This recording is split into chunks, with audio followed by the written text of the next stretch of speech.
કરીને પેટા ચૂંટણી છે તેની પર રોક લગાવી છે અને વચગાળાની રાહત આપી છે। આપણી સાથે હૃદય બુચ છે ભગવાન બારડના વકીલ, તેમની સાથે જ વાત કરીએ। ભગવાન બારડને કેટલી મોટી રાહત સુપ્રીમ કોર્ટ તરફથી, શું સુપ્રીમ કોર્ટના અવલોકન રહ્યા, શું રજૂઆતો રહી આપના તરફ?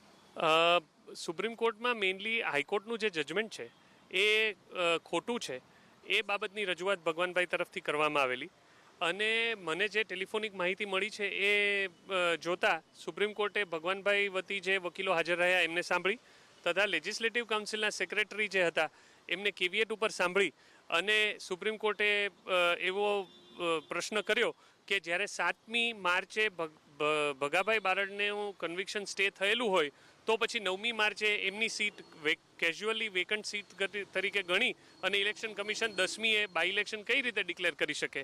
આ પ્રકારનો જવાબ એમણે માંગ્યો, જેનો કોઈ જવાબ એ લોકો સામાવાળા આપી શક્યા નહીં, એટલે હવે ઇલેક્શન કમિશનને નોટિસ કાઢી છે અને ત્યાં સુધી વચગાળાની રાહત તરીકે બાય ઇલેક્શન જે છે એ સ્ટે કર્યો છે। ડિસ્ક્વોલિફિકેશનનો જે મુદ્દો હતો સુપ્રીમ કોર્ટની અંદર, તે મુદ્દો પણ ઉઠાવવામાં આવ્યો છે। તેવા સંજોગોની અંદર અત્યારે કેટલી મોટી રાહત માનો છો જ્યારે બાય ઇલેક્શન, બાય પોલ જે છે તે સ્ટે થયું છે? કારણ કે હાઈકોર્ટ સમક્ષ પણ આ જ પ્રકારની માંગણી કરવામાં આવી હતી, જેમાં કોર્ટે ચૂંટણી પંચની રજૂઆતો માની હતી, પરંતુ સુપ્રીમ કોર્ટે હાલના સંજોગોમાં માનવાનો ઇનકાર કર્યો છે, પ્રાથમિક રીતે રાહત આપી છે। આ રાહત ઘણી મહત્વની ગણાય, ખાસ કરીને ભગાભાઈના કિસ્સામાં સમય મુખ્ય પ્રોબ્લેમ હતો કે 1 તારીખે એમને કન્વિક્શન થયું, 5 તારીખે એમણે અપીલ દાખલ કરી, 7 તારીખે એમનું કન્વિક્શન સ્ટે થયું અને 10 તારીખે તો ઇલેક્શન જાહેર થઈ ગયું।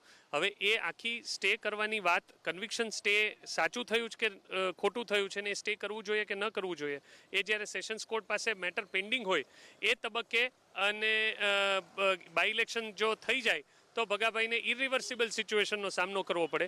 એ ન થતાં હવે સુપ્રીમ કોર્ટના ચુકાદાને લીધે ઘણી મોટી રાહત થઈ છે અને હવે સેશન્સ કોર્ટ સમક્ષ જ્યારે સુનાવણી થશે હાઈકોર્ટે જે રિમાન્ડ કર્યો છે એ કિસ્સાની, ત્યારે એ સરળતાથી સારી રીતે થઈ શકશે અને મોટા અન્યાયનો સામનો એમણે નહીં કરવો પડે।